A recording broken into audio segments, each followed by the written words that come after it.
When it comes to South Island racing, they don't come more royally bred than Wingatui's Debbie and Terry Kennedy. Yeah, he is quite intelligent actually. I can spell and he can count, so between us we've got a brain. You'll also never find a more competitive couple. I had a lot of race day falls, Terry calls them all. Right. Yep. I remember that day I put her through the run rail that day, and I just looked around and I shook my head. What are you doing that for? Yeah. Just going where she shouldn't have been going. From family to riding, training and some outstanding golf. I'm back. I'm a good golfer, just out of luck sometimes. Our off-the-track season wraps up with a story on a wonderful racing family looking to make every post a winner out of life. Life's for the living. Yeah, life's for the living. And if we can't do it, we go and do it anyway.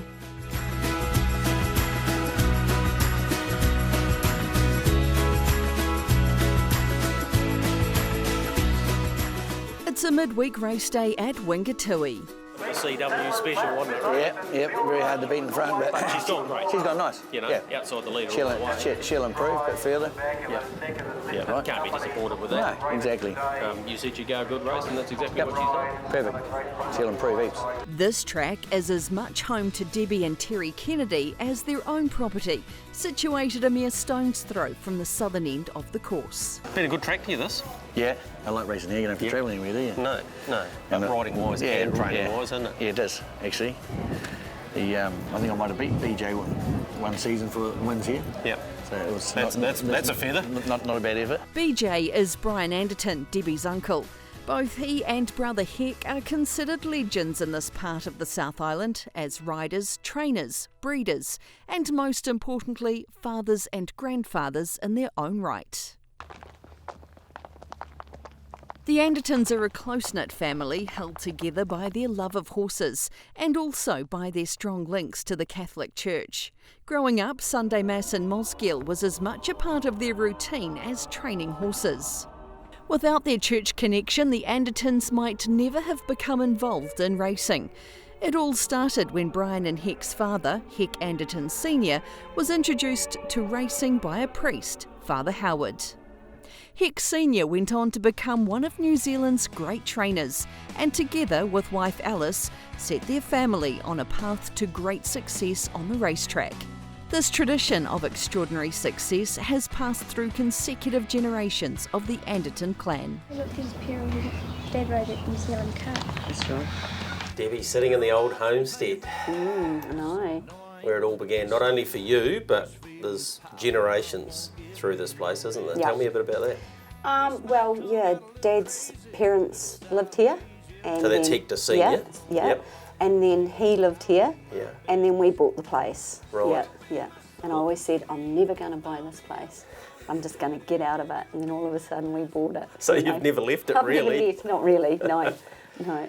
Tell me about those early days, and when you come from the Anderton family, and it's really racing royalty here Yeah. in Wingatui.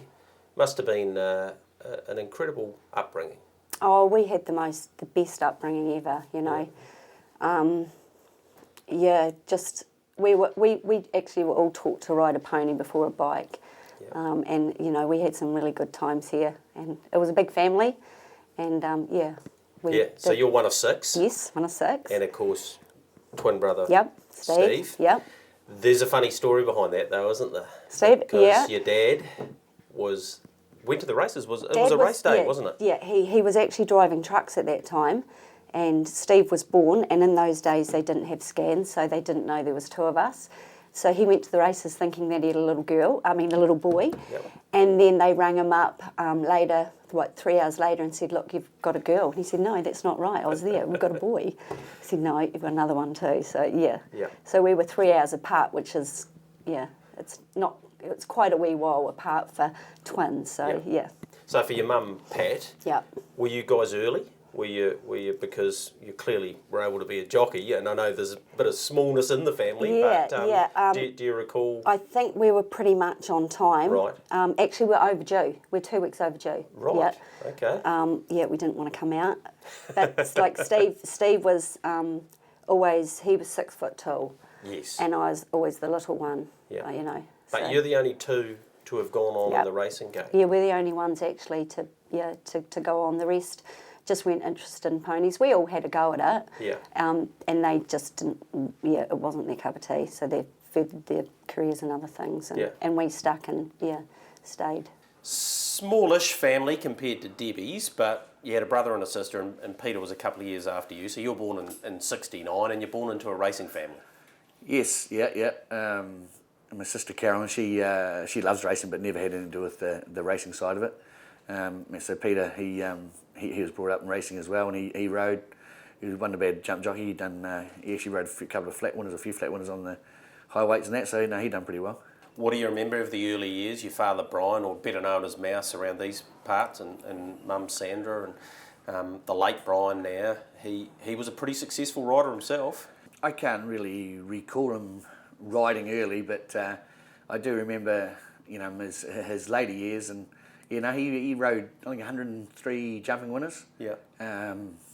He was a pretty good horseman. Yeah. Like you talked to Brian Ant and that, and they said he was pretty good rider, pretty competitive. What about school? How was that for you? School for me was I did it only just. Went there and ate my lunch mainly. Didn't really, probably got to the end of the fourth form and knew that I was going to be a jockey, to my dad's disgust. Really? Yes, he was one of those chauvinist people, like, you should be in the kitchen and not, riding. And so that was a battle for me to try and get my licence, and then I finally won, so it was, he just had to suck it up. Yeah. And you became apprentice to him? To him, yeah. Yep. So what period of time was that? How long, the apprenticeships last about 4 years? Yeah, I think in those days we could ride at 15. Yeah. And then you did a 4-year apprenticeship. Apprenticeship from there. Yeah. What are your memories of those days? Oh, I had a colourful apprenticeship. I had a great apprenticeship, and Dad was a great mentor, and I wasn't the best jockeys, but I really tried and I worked hard. Yeah. And, I got my rewards at the end of the day. Like I said, I wasn't the best jockey, but, I'd always be down at the trials riding, trying to further it, get better rides, and and I rode a couple of winners, so yeah. A couple? Try a couple of hundred. Yeah, I know. I think you might be downplaying your ability a wee bit. Yeah. But in those times it was hard too, because like you could chuck the colours in the jockey's room, and you wouldn't care who picked them up. I was lucky enough to ride with Jimmy Collett, Jimmy Pankhurst, some really good jockeys, and when you're out there, they, especially at trials, they'll be beside you and telling you what to do and not to do, and you learnt a lot from the trials. You were ready, when you were ready race day to go, you'd done plenty. So what do you remember of your young days, your schooling days? Tell me a wee bit about those. Schooling, I went to St Mary's. I was actually lucky enough to stay in the same class for 2 years. Right. Yeah, so I don't think I was that good at school, but I was the eldest in the class the next year, don't worry about that. But I enjoyed mathematics. I enjoyed the sport. Then I went to Tyree High. Didn't actually finish at Tyree High because I left about halfway through the fourth form, so they wouldn't give me a leaving certificate because they reckoned I hadn't been there enough days. So, right. It's still obviously at Tyree High.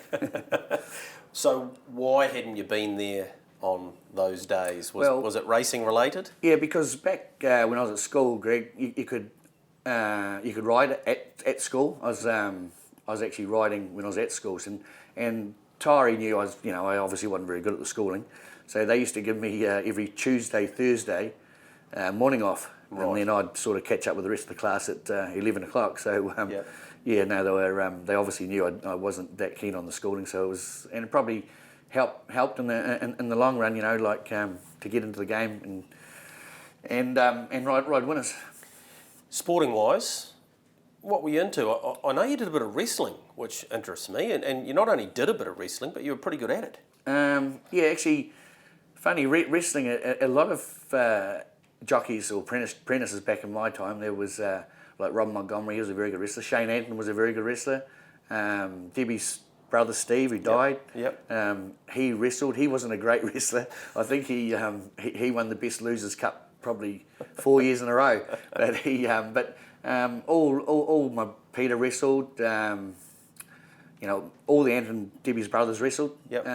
So yeah, no, it was a good sport. We travelled around like all around New Zealand, and used to get billed out in those days. And yeah, I met a lot of good people through wrestling. Yeah. What about when you gave it up though? There was one particular wrestle that ended your career. Wrestling wise. Oh yeah, You got was beaten my yeah, but she was not a bad looking girl either, Greg. Yeah, but no, I wouldn't say I got beat. I lost. Right.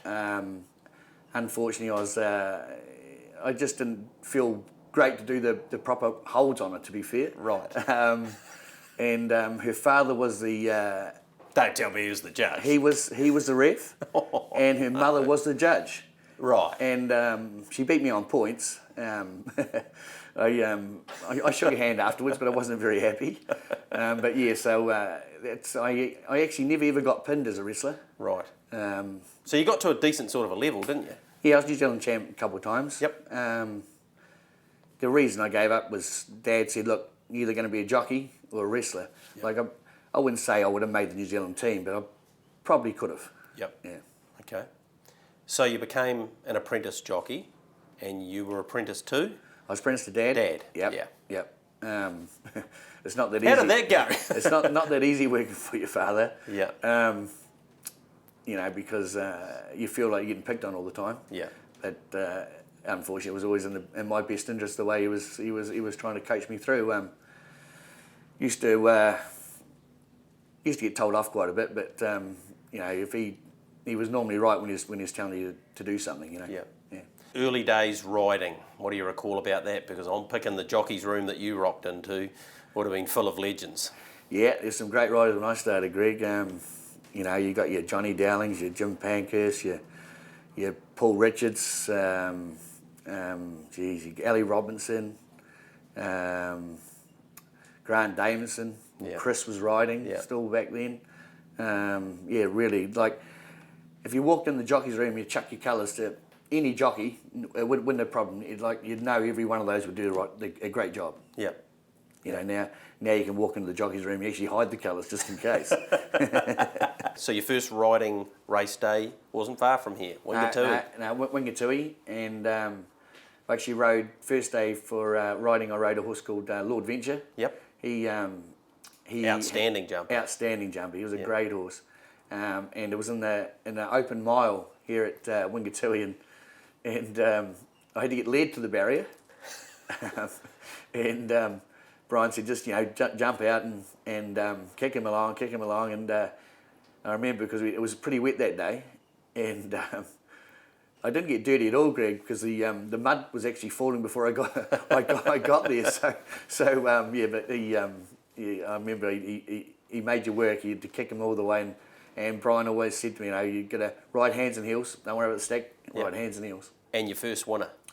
Yeah, first winner was Mr. Didham, trained it in Jumbo. Yep. Good mate of mine, so Jumbo. Arthur and Jumbo. Yep. Arthur and Jumbo. Yep. And I'll never forget it because I'd had about 51 rides, I think, before I even won a race, and might even been nearly maybe 18 months riding.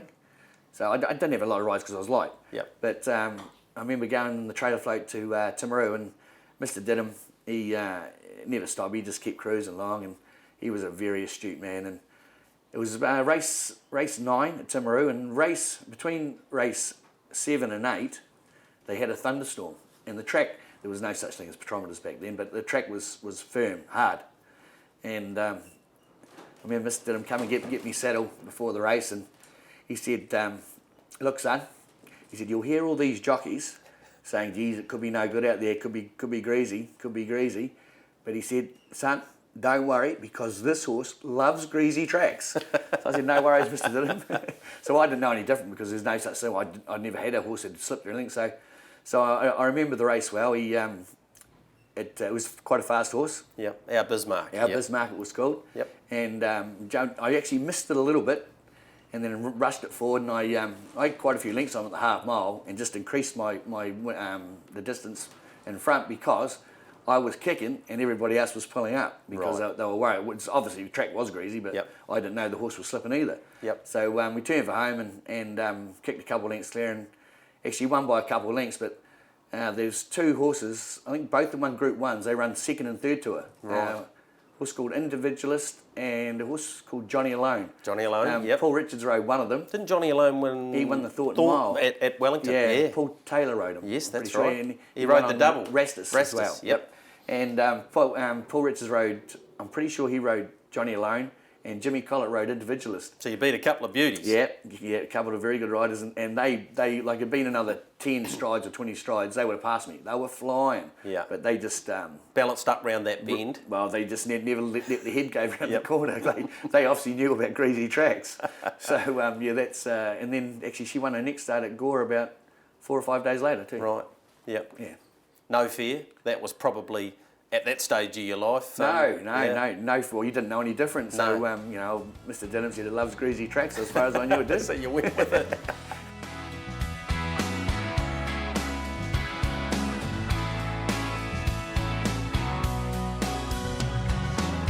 Girl, I've been thinking about us, and you know I ain't good at this stuff, but these feelings piling up won't give me no rest.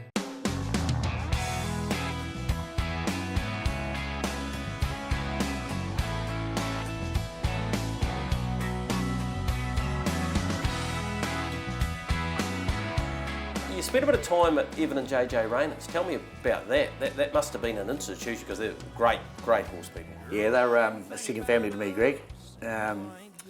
Evan was a very, very good horseman. Very good horseman, and he had a big stable at Martin.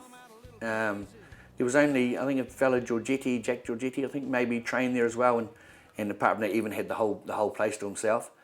I was apprenticed there for maybe 2 years. So what, you did sort of half with your dad and half? Yeah, and then half with Evan, and I think I had 12 winners when I went to Evans. Yep. And I outrode McLean, so he was pretty good to me. But he was he was a father figure to me as well. Yep. Some of the big wins you had while you were up there. You won the Hawke's Bay with Classic. Yeah, Bay. with Classic Bay. Yeah, Yep. that was yeah. Yeah. What about other big race wins? New Plymouth Cup, I think. Yeah, I won a New Plymouth Club on a horse called Tamworth. Yep. Don Couchman trained him. He's a very good trainer, Don. I had a lot of good wins up there, but not the real big ones. But say like back then, you got your Noel Harris's and all them riding. It was Gary Phillips, Morris Campbell. There was some Marie Linden was going around. There's some great riders back there. So I was very lucky that Evan, he gave me a lot of rides, and I rode a lot of winners for Evan. Nelson Valentine in front of the cup, and Nelson Valentine takes it out. Whisper Jet, last year's winner, gets second. Trained by Murray Baker of Woodville and the successful rider Terry Kennedy. You've won some good races. The John Grigg, Invercargill Guineas, Fiesta Point. Yep. Yeah. Smarty. He was a very good horse, Fiesta Point. He could actually sprint twice in a race, and you don't get many horses can do that. Yep.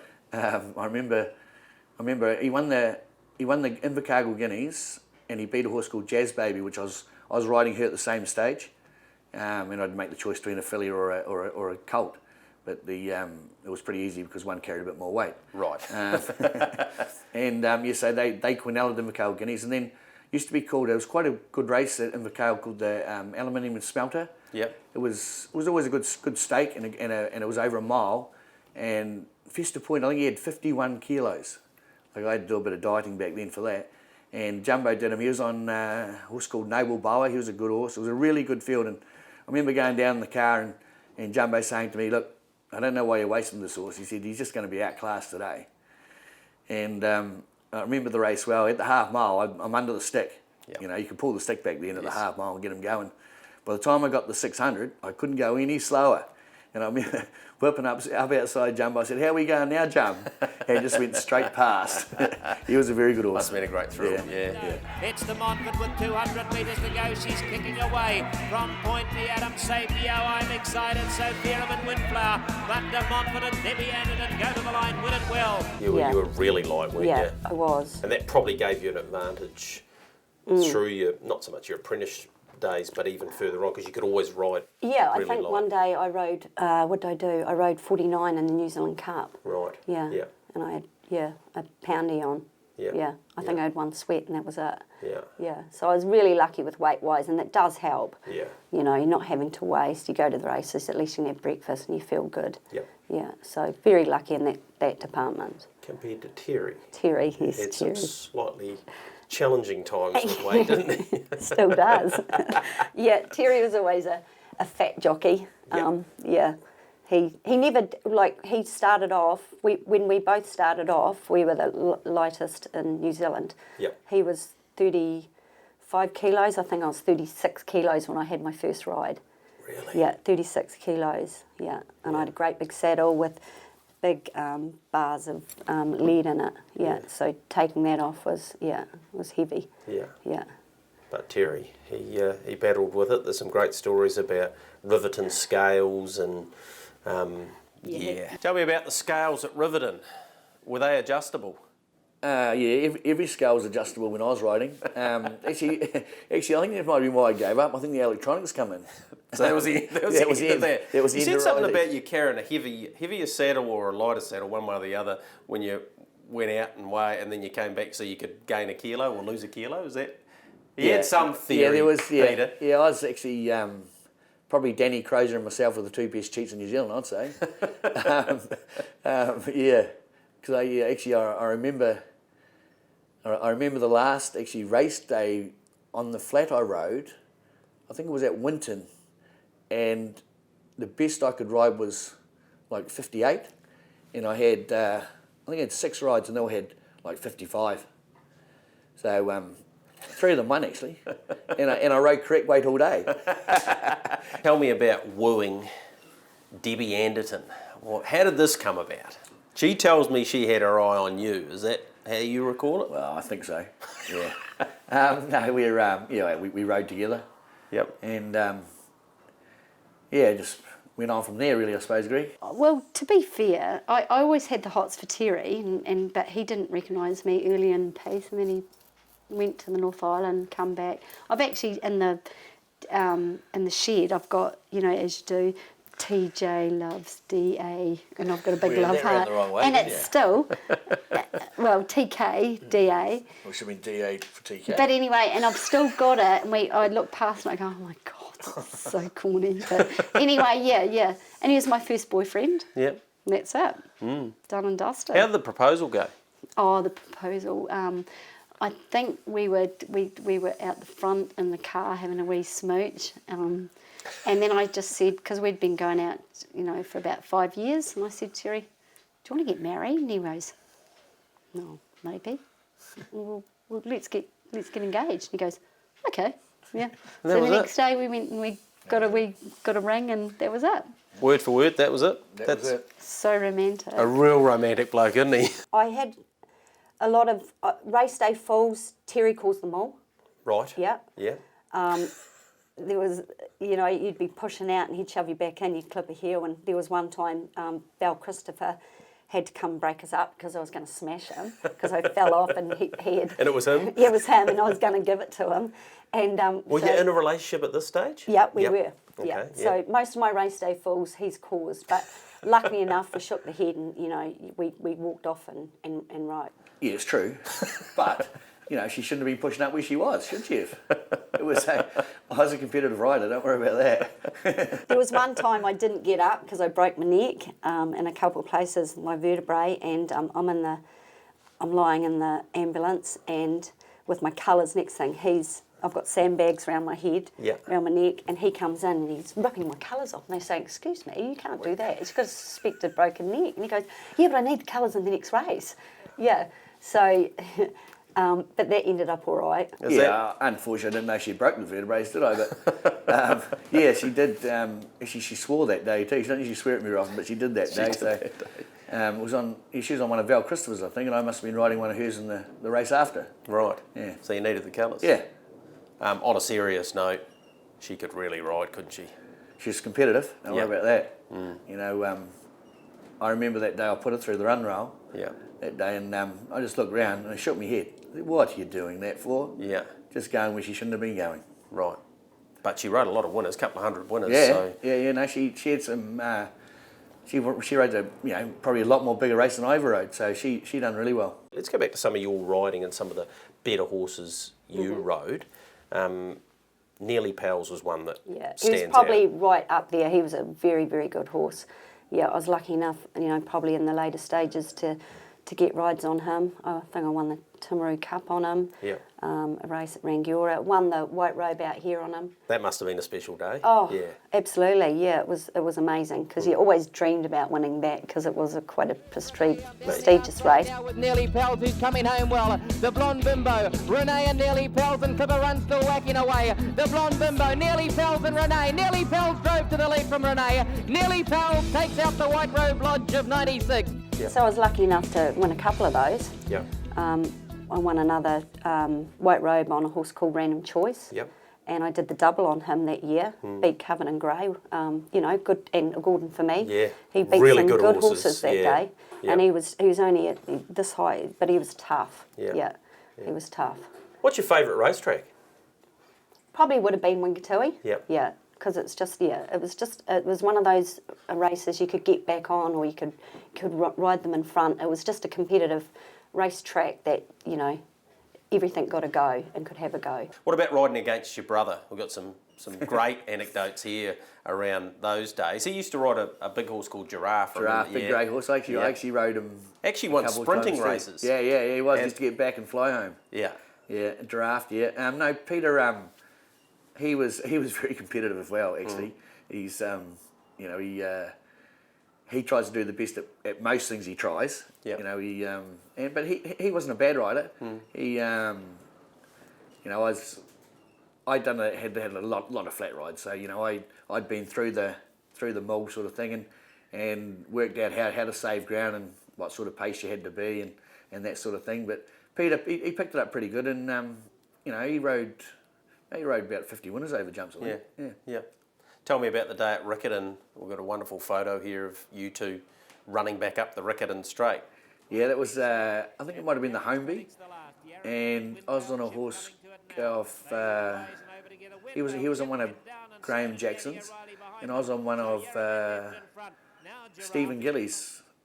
Yeah, I'm pretty sure it was Stephen's. Yeah. And we both fell at the last. Right. And I'm looking up and I thought, gee, where's this? Only two's gone past the winning post. So those days I was only riding jumpers, and you used to get your the riding fees on the day. At the end of the day, right? Yeah. So I'm thinking to myself, geez, third money. That's probably a couple of stubbies in there. So off I went. And then I got about 50 metres on Peter, and I wasn't the quickest then anyway, but I actually won the race and got the third money, I think it was. Yeah. a couple of extra points. Yeah. You went to the Millennium Steeplechase at Ellerslie, both of you. Tell me about that. Yeah. So that's New Year's Day? New Year's Day 2000. Yep. And I rode quite a few winners for Mark Odlin. He's a very good trainer. Mark Olligan. Great Mark Olligan, yeah. Very, very good trainer. And he rang me up to ride this Yakut in the Millennium Steeplechase. And I'm going, New Year's Day. Oh, no. I'll have to lose 4 or 5 kilos. Yep. And, it's... No night before? No night before. It's party time around Christmas time, isn't it, for a jump jockey? So I said, so he talked me, and I said, no worries. I think I had 63. They might have raised the minimum a kilo. And so we'd done that, and I think I might have been half over, maybe, cheating. And so it was one of the favourites, actually, and it was worth maybe $100,000 at Steeplechase. Yeah. So it was a good riding fee. That's why we went. And so Peter was on it too. Peter was on a horse called One More Jug. Yep. I won a couple of races on One More Jug too. And he was a bit of an awkward horse, this One More Jug. He was. I don't think I ever rode him in Steeplechase, but I won a few hurdle races on him. But he was an awkward horse. Kelly Thompson trained him. Yep. So I jump out, and my iron hits the side of the gates when I jump out. I only had like an 8 ounce on the horse, and the bottom of the iron fell out. So I thought, geez, this is good going to Ellerslie, first fence, and jumped the first, and then my saddle went. Right. So no irons, no saddle, no irons, and up the hill we go. And she was a rock hard track that day, and unfortunately you can't pull off because there was nowhere to pull off. Yeah. So I managed to stay on. Luckily, wasn't skill, it was just luck. So I jumped the Kenny Brown. I'm thinking to myself, yes, I made it. Now I can pull up. I sneak down the inside of the course proper because the jumps are out in the middle of the track, and I pull off and go to pull up, and all I hear behind me was crack, and I look round and I thought, who the hell's that? Yeah. And I look round and I thought, oh no, there's one more jug had followed me and put Peter straight through the wing. Oh no. So I thought, oh Christ, so I pull up and he gets himself up off the ground and he's broken that collarbone, he's done the AC joint on this one. So he goes to go back in the bird cage, and I unmount and get my saddle off, and the horse goes, and we're walking back through the bird cage, and Peter said to me, you better open the bird cage gate. I said, how? He said, because my arms aren't working. Haven't got either. No. Yeah. So we both walked back in the jockey's room, and Noel Harris starts singing the song, I'd Hate to Be a Kennedy. Ooh, I'm glad I'm not a Kennedy. Imagine being a Kennedy. Rule without remedy. To watch your family die. The world loves a sacrifice. Prophets longing for the free. Honoring the tragedy.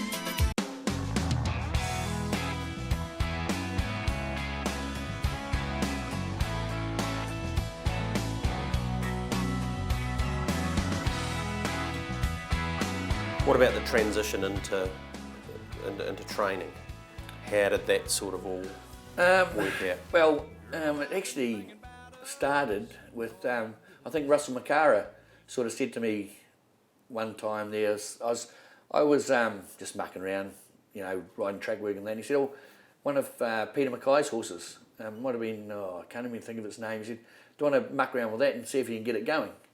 So that's how we started, yeah. Yep. And when number one was? YOY. Eddie Larry, he jacked the horse up for me. Rocket Larry, it was by Paris Opera, and we leased it. Well, I had a share in it, and Rocket had a share. It was quite a group of guys and good drinkers. Yep. So it was my first winner at Omacau. YOY is going out after Quicksilver now. Quicksilver the leader. Here's YOY. Can Terry Kennedy get his first win when he lines up his first horse? He will. And YOY and Russell McCara down to the line wins it easily. Right, who's in charge out there? I don't think there is. There. We're happy. So who does what? Who's in charge? Terry's a trainer. Yep. Yeah. Terry's trainer. I place all the horses and do all that sort of thing, and their work, what they are going to do. Yeah. But no, I shouldn't say that, because every day we say, well, you know, Debbie, what do you reckon? And Debbie said, nah, it doesn't need a half mile today. Just let it run quite 600 metres. So it's a happy medium. We're working together. And hugely advantageous having her ride them. Yes, that's a big difference. Yeah, that's huge. Because you got eyes and you can see them, but the feel of them is I'm on it. completely different, exactly. isn't it? So, sometimes Debbie says... I did the other day. I said, don't even start Spectra at Christchurch. Can't handle the track. Home rolled Spectra. Spectra is the leader with 200 metres left to go. Leads a length and a half, keep it up. Running on Lake Steel Canyon, but Spectra the grey has sailed away with a winning lead. It's Spectra, put the fend on a couple through the gap and is going to beat Steel Canyon. Brody's favourite horse, I found out. Oh, Brody, you know, we have him every Wednesday, and you know he's gorgeous. Now his father, Johnny, worked for White Robe Lodge. He was an apprentice as well. BJ, didn't he? Yeah. Yep. He worked there for years and years.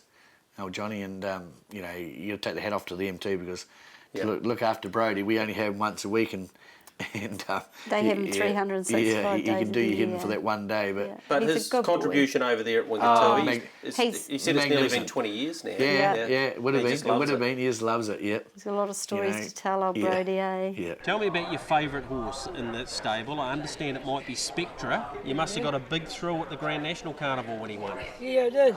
Yeah, I just want to thank Terry and Debbie to train Spectra. Yep. Since he won Christchurch. Yep. And then he went good, didn't he? Good. Yep. And then I went for Otago Racing Club. Yep. With Rebecca, Haley, and Wayne Stevenson and Kevin Jones. Yeah, well, you love this game, don't you? Yeah, I do. Because come on the race day, I do the big case. Yep. And then I do the stalls. And then I've been here coming up 19 years. Brady's an icon of the community, isn't he? He's 40 this... He's coming 40 on the 23rd of December. Yeah. And he's gorgeous. He's done an enormous job. And he got Olympic gold in Japan skiing. Yeah. So he's done really well. In swimming, he's done really well. Yeah.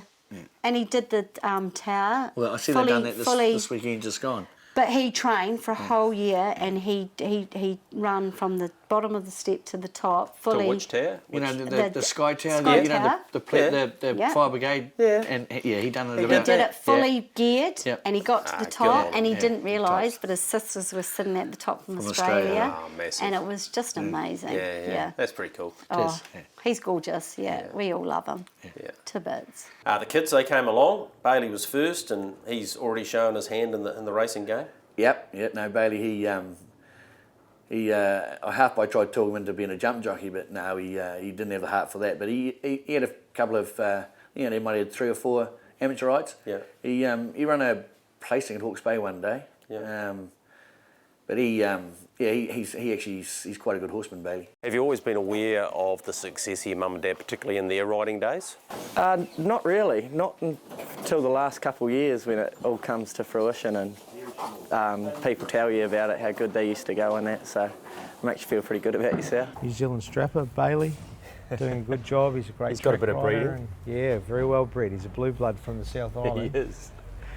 And it's great to be able to get those type of people to come to our stable, and that's what we've found with having some success. We're getting people from around the world, and it's great to be able to utilise staff like Bailey, whether they be from New Zealand, Ireland, England, France, wherever they come from. So in fact, Wink's a strapper, main strapper, is a Turkish boy, and it really is the United Nations. Now, you've had overseas experience. You've had a couple of stints at Chris Waller's, and you've experienced some other stables. What are their greatest attributes? They're real good feeders, and Dad's never in a rush to push a horse. He always takes his time, and if they're not going to make it this prep, there's always next prep, so that's always good. I don't know, the hands-on too is a big difference, I feel, with Dad only having a small team. He's a lot more hands-on with them, and we're over with Mr. Waller and that he's, got 148 horses to look after in Sydney alone, so he can't exactly be as it is here. So it's a lot more homely, you could say. You're doing a business degree at the moment? Marketing and management, yeah. So, but you'd like to take that into racing? Yeah, you kind of need a degree now to get in front of someone. Yep. So not just having the racing background and the name gets you there. Yep. So I'll try use that into like a racing manager's job or something where I ideally want to be. I don't exactly want to train, but would rather just manage a stable or something. And Jayla, she's over riding. Yeah, she's in Ballarat. Yep. Melbourne, rides work for Dan O'Sullivan. He's a lovely bloke. Yep. Mate of mine, Ron Montgomery, jacked the job up there for her, and she sort of fell on her feet. She's actually toying with the idea of being an apprentice jockey. Yeah. Are you supportive of that? Are you keen? I am. I'm keen if she wants to do that. Mother's not so keen. Yep. Unfortunately. Debbie thinks she's a bit big, but she... is that the main reason, or is she... Well, she shouldn't be worried about it. No, it's if you worry, you shouldn't be in the game. Yeah. I think it's more that wasting-wise, but she's only 53 kilos, I think. Yeah. Or 52, but girls say, if they say they're 52, they are 53 anyway, aren't they? All girls lie. So, yeah, I think if she stays around that weight, she's 18. She's 18. Yeah. So she shouldn't get much even that. So I think you've got to pass a schooling over there. Yeah. So, if she wants to, why not? Good luck to her. Yeah. Jonty, no horses. No. He had a go, and Debbie told the story how he went down into the cargo and he just got the red card. Yeah, he chucked the toys out, didn't he? Where does he get that from? Debbie, for sure. He's actually Johnny. He's good worker here. Yeah. Like him and his mate Nelly, they can. I don't need to be here at Feed Up. They'll get everything do done. The business and done. I'll know everything's done perfectly. Let's talk about some of these good horses you've had. Leslie Brook, we talked about, who you got a decent trip up to Christchurch that year, wasn't it? Yeah, huge. What did she show you early on? Well, to be fair, you probably Jamie Richards, everybody knows now, a very, very good trainer. He done all the work on Leslie Brook. Yep. And I remember he trialled her before the Welcome Stakes, and there's only 3 in the race, 3 in the trial. And he said to me, he says, don't be scared, take her up there. She's pretty smart, this filly. And he was going to varsity at that stage. And obviously he was right, he was a good judge. And, you know, she won the Welcome Stakes first up. Leslie Brook, though, at Boulders Odds, careers to the front, and Leslie Brook's going to win for Leithenus. Is that one of your biggest thrills in the training ranks? Well, it probably is their biggest. No, is yeah. It? Oh, yeah, I listed? got a big buzz when Iskander won, to be fair. Oh, yeah. Now, I want to talk to you about Iskander because this is one great story. Yep. Well, it was a very good owner of mine, Bill O'Brien and Dave Drinnan. And there's about 4 of them in Iskander, wasn't there? Mm. And when are we talking here? Because this is early on. Yeah, this is early. Did you leased him though, didn't you? Yeah, we leased him. We leased him from a fella at Hawke's Bay, and he got off the float. And I rang Bill O'Brien prior before the horse got here, because he was passing at the South Island Sales, never got a bid. Did you see him? No. No. And you just took it. And when he turned up here, I thought, no wonder he didn't get a bid. And I thought, oh, you can't lease him out. So Bill O'Brien actually turned up when the float goes, and he goes, Terry, you're joking. He said, looks like it's just you and I. He's off. I said, oh, I suppose it is. Yeah. So, and then the old Dave Drinnan, that great owner of mine, he said, no, they're keen, they come in. And his first start, he run 5th, I think, his first start here. And then he won the 3-year-old race at National the first day.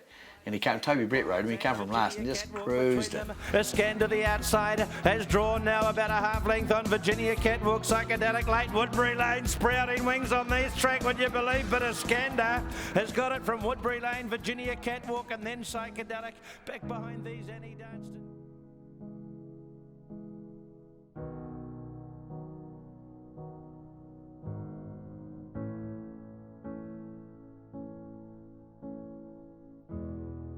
I guess the passing of Debbie's twin brother, Stephen, would be right up there with the toughest days in your life? Oh, for sure, Greg, yeah.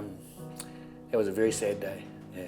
In February 2015, Debbie's twin brother Stephen died from critical injuries sustained after the hydraulic door of his horse float fell, trapping him underneath.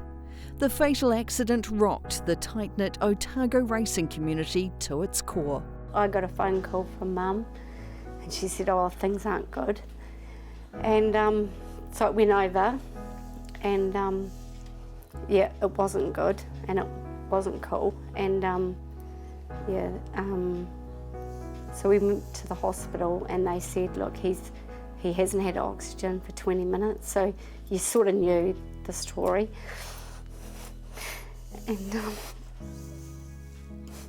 right, I'll let her cry. It's all good. No, you are actually allowed to. So, but that was a week we had a lot of people here, eh? Yeah, it was. Was there a meeting put off? It was the White Road. It was a February meeting, the big February meeting. And we had people staying here. Because horses and staying. They were amazing. Yeah. Unbelievable. If it wasn't for them, we wouldn't have got through it. Yeah. And like the racing fraternity is special. When it push comes to shove, everyone gets around and rallies around. And Lisa Young was a big plus, hey? She was down here and she looked up because her kids had to go to school and we had to carry on with life, and as you do. Yeah, still had to work the horses. Oh, absolutely, and so did Claire, and so did everyone. And if it wasn't for them, it would have been a really. They made it easy. So anyway, the week went on, and the verdict was that he died. Yeah. Tell me about Steve the brother, because I know Steve the horseman and what he achieved. Yeah. Tell me about your brother. And you were so close. You're only 3 hours apart. Oh yeah, I know, and that's a long time for twins to be 3 hours. like 3 minutes or 3 seconds, whatever.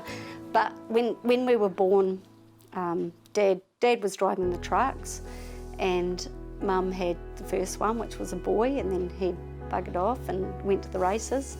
And they said, oh yeah, no, they rung him again and said, you've got a girl. And I've got a boy. They said, no, you've actually got another one. There was another one there. And Steve and I were always really close because out of the whole 6, we were the only 2 that got into racing. And Steve he was a big gentle giant. Like, he was a little fat shit, wasn't he, at school? He was just like, you see photos, he was a little podge. And then all of a sudden, you know, after high school, he went away and he come back and he was tall, skinny, 6 foot. Because he was really tall, wasn't he? He was 6 foot tall, yeah.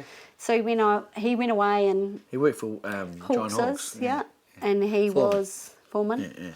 And come back and decided this is where he wanted to be. Because Steve was family orientated big time.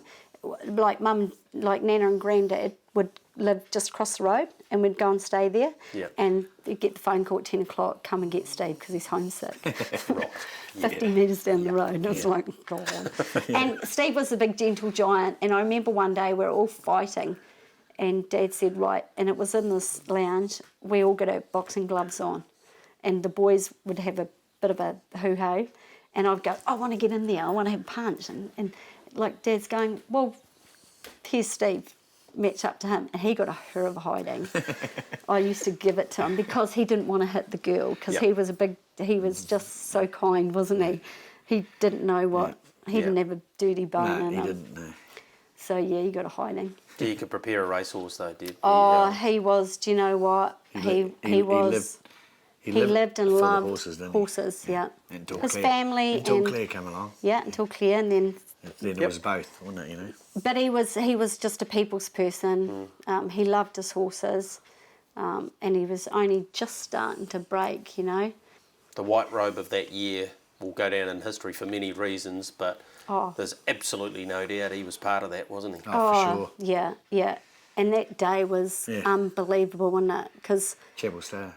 You ran second, but if you were ever going to run second... But it was one of those, it was like, okay, we were like, he's going to win, and then this thing just mowed, and it was like, okay, you're going to win it, kick ours up the bum, you know, just get us over the line. One is coming after those on the outside. Chapel Star, the Diamond one with an angel on every shoulder down towards the line. The Diamond one gets there. It's a great go for the minor money, but who cares? Chapel Star, he was a handy horse, and pretty handy horse, but you'd never think he was a Group 3 horse, but that day, for some reason, he got shoved over the line. Yeah, you know. Yep. It was a bit deja vu, wasn't it? It was, really, yeah. It was a great day. Couldn't have worked out any better. Yeah, on the circumstances. Yeah. And we look at life a bit differently now, don't we? Oh, for sure, you know. You're life's for the living. Yeah, life's for the living. And if we can't do it, we go and do it anyway.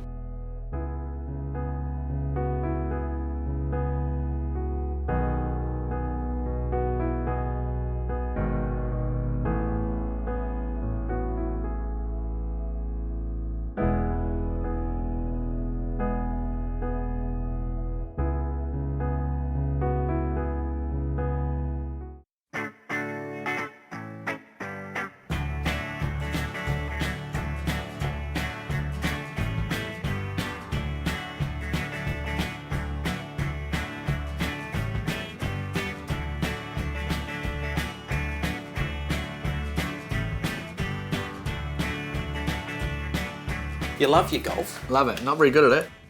Chip. It's good, isn't it? Slow down. Perfect. It's going to come back, I think. Look at that. Told you I'm a good golfer. It's not have any luck. What about you, Debbie? I've got the gear and no idea, really, basically. All the gear, no idea. Hey, Debbie. Oh, yeah, but it's all about participation, isn't it? We got to a stage and it's like you know, the kids are growing up and they're like leaving the nest, and it's like, well, what are we going to do, you know? You're more of an afternoon player, Dad. I must be an afternoon player, John. We golf. Yeah. We're useless at it, we're nil, but we go away and we can... It kills 2 or 3 hours, doesn't it? I'm a good golfer.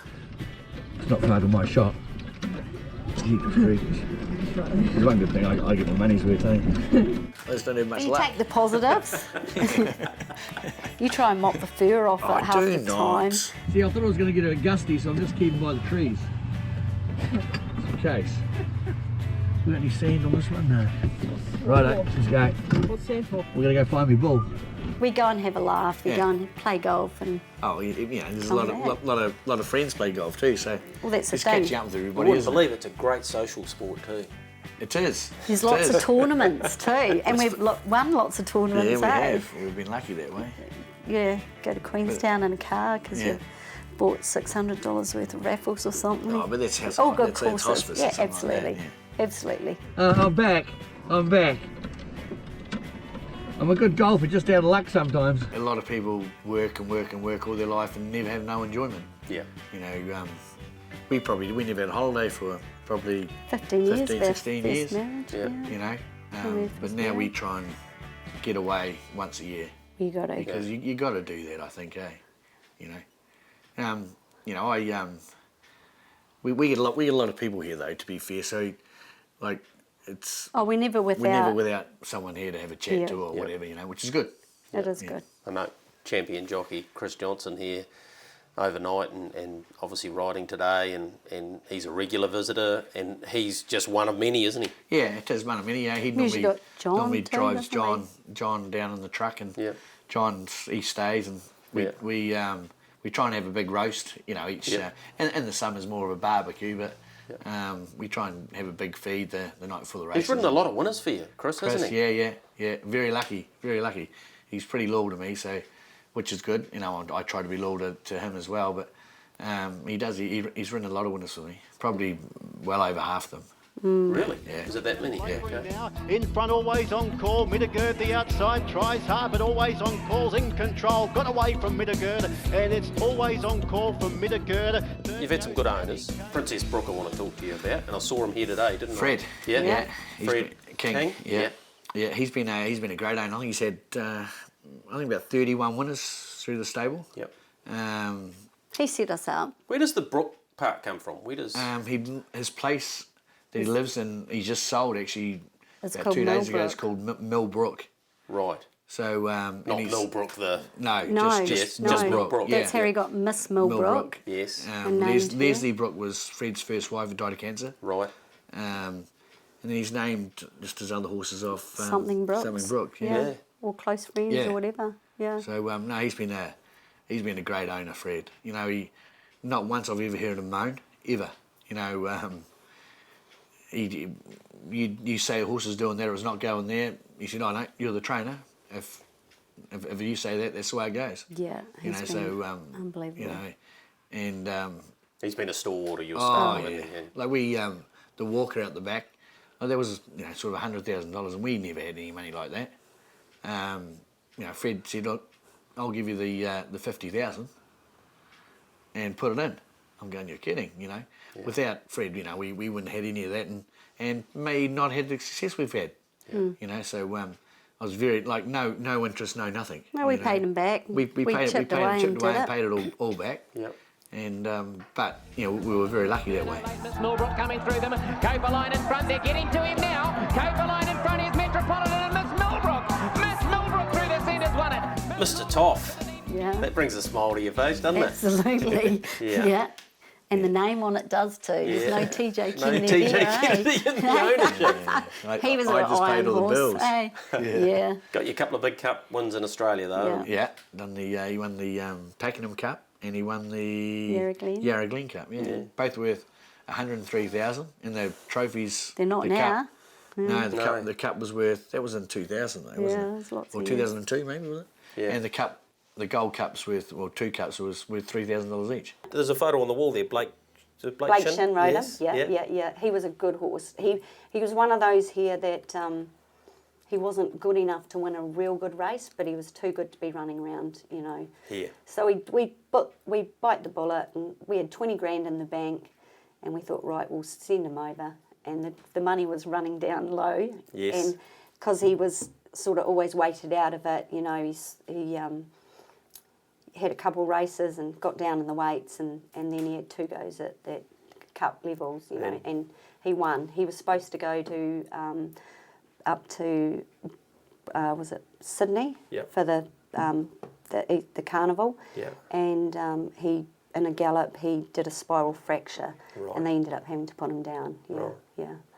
So, but he earned his way anyway. He earned his way, yeah. Mr. Toff moved up to Arrow Sweep and Correctamundo, and Mr. Toff lifted and won the cup. Mr. Toff goes home for Shenda with it from Correctamundo. You love it still. Oh, absolutely. And the thing is, what else are we going to do, you know? It's a good lifestyle, and we enjoy it, and very social, and yeah, it's a game that is, you wouldn't want to not have it. Yeah. It'll always be part of Oh, you. absolutely. Yeah. It's tough, but you've got to work hard and get reap the rewards. When you can. When you can, and that's where you make the most of it, because it's not all the time either. No. Yeah. Like we say, you know, our owners are our friends. Yeah. And we've got lots of good owners out there, and we can't mention all of them, but they're all very well, supportive. they know who they are, and they're supportive, and they've always got a horse in the barn, haven't they? Yeah. If one goes out, another one will come in. 95% of them come and have a beer most nights. Yeah, Well, absolutely, once a week, and so it's I not. hate that. I do. Yeah. I do. Well, Debbie runs and I drink with them. So. I just feed them. Yeah. But we're lucky, eh? Oh yeah, very lucky. Yeah, we've got some good friends, and it's a good community around here. You know, everyone helps everyone. Nobody's trying to eat each other. We all help in, and we work in. Exactly. And that's what makes it cool. We're lucky. Very lucky. Girl, I've been thinking about us, and you know I ain't good at this stuff, but these feelings piling up won't give me no rest. This might come out a little crazy, a little sideways, yeah maybe. I don't know how long it'll take me, but I'll do my best. You'll be my soft